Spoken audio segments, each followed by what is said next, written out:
আমি খুবই খুশি অনেকদিন পর পূজার সাথে কাজ করছি। পূজা অনেক ভালো অভিনেত্রী। ব্ল্যাক মানি নামের একটি ওয়েব সিরিজ নির্মাণ করতে যাচ্ছেন নির্মাতা রায়হান রাফি, আর এর প্রযোজনা প্রতিষ্ঠান ওটিটি প্ল্যাটফর্ম বঙ্গ।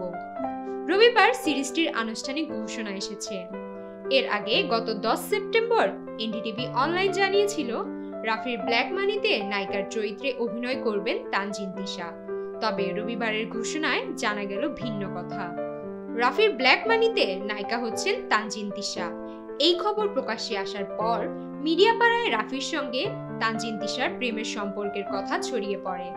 যদিও তিশার সঙ্গে প্রেমের বিষয়টি সেলফ গুজব বলে উড়িয়ে দেন রাফি।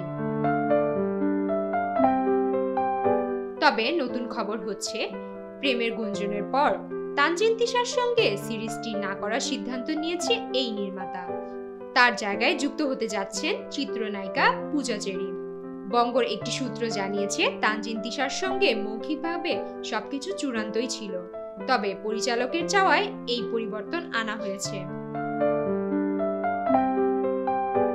ক্যারিয়ারের শুরুর দিকে রায়হান রাফির সঙ্গে পূজা চেরি পরপর 2টি সিনেমায় অভিনয় করেছেন। আগামীতে রাফির আরও এক ওয়েব ফিল্মে দেখা যাবে পূজাকে।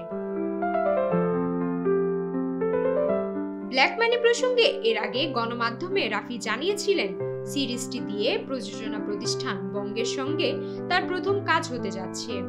সাধারণত তিনি যে ধরনের গল্প পর্দায় বলতে চেষ্টা করেন, এটি তা থেকে অনেকটাই ভিন্ন।